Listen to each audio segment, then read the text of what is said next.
Salah satu cara memperkuat investasi Indonesia-Amerika yang dibahas pada pertemuan G20 tingkat Menteri Perdagangan adalah diplomasi kopi. Sepanjang 2021, kopi Indonesia paling banyak diekspor ke Amerika Serikat, yang disusul kemudian ke Mesir dan juga Jepang.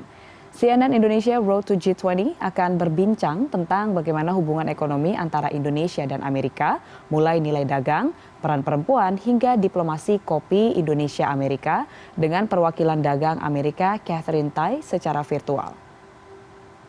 Thank you very much for having us here and for the opportunity. This is the great opportunity for us to do the interview talking about the Trade and Investment Ministerial Meeting for Road to G20. Thank you, Ambassador Katherine Tai. How are you? I'm doing very well. Thank you for having me on. Okay. And I would like to focus about the trade values for both countries. That we have the outstanding data.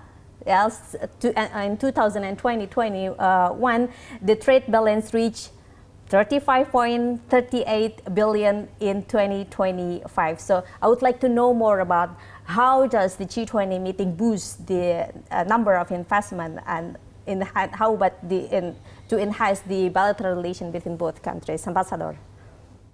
Well, that's a great question. The G20 meetings are one of the most important forums for international engagement, and certainly for us as trade ministers for international economic engagement.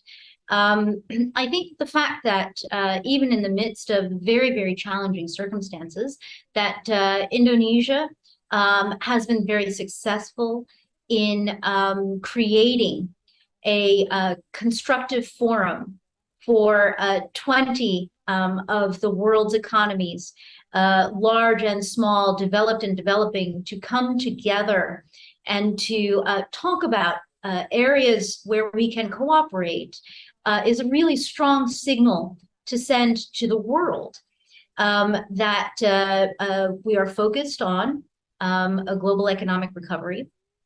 But also is a strong signal in terms of Indonesia's leadership in hosting the meetings this year.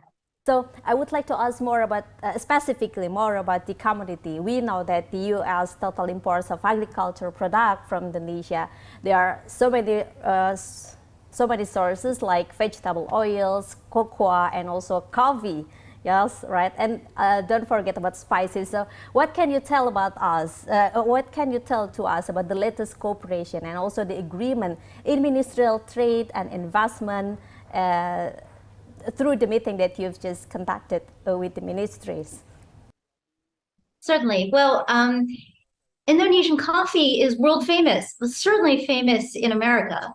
In fact, I was just reflecting on the fact I was looking at a map of Indonesia, and so many of the places in Indonesia are synonymous with our coffee culture. In fact, our nickname for coffee is Java. And I think that tells you how important Indonesia and coffee production is to coffee consumers, certainly in America. I also think that as we are all recovering from the most significant impacts from this pandemic, and more people are coming back to work, I expect that our coffee consumption is going to resume and perhaps exceed levels that they were before the pandemic. And that is certainly a tremendous opportunity for Indonesia and Indonesia's coffee producers. One of the most interesting things in your visit in Bali is you have been conducted the several meetings, including with women leaders, right? And tell us more about what did you discuss and how do we the women inclusivity in this G20 presidency, Ambassador Katherine Tai? So, thank you for asking me this question because this was one of the most gratifying parts of my visit to Bali. And it really does complement the formal program at the G20. And we talk about the opportunities in the digital economy, the opportunities to democratize economic participation, the need for us to make sure that everybody has access. And one of the areas that we know worldwide, but certainly in Indonesia and also in the United States, is that women's participation, small business participation in the digital economy is really robust. It was such an honor to meet these women leaders in Bali. There were business owners, they were entrepreneurs, but they're also civil society leaders. And there are people who are working to very directly to make the world and working places a better environment. Is it inclusive enough, or we need to do more to involve women in economic? We always need to do more. Okay, we always. But this is a good start, but we always need to do more. Before leaving Indonesia, Ambassador Katherine, would you mind to tell us more about the closing statement that you want to deliver to our view about what really happened in our diplomatic ties between Indonesia and the United States, Ambassador Katherine? Certainly. Your viewers may not know, but as the U.S. Trade Representative and the Trade Ambassador for the United States, this is actually my second time serving in my agency. And the last time I served here was over 10 years ago. In that previous time, I do not remember Indonesia being as large a part of our trade conversation as it is today.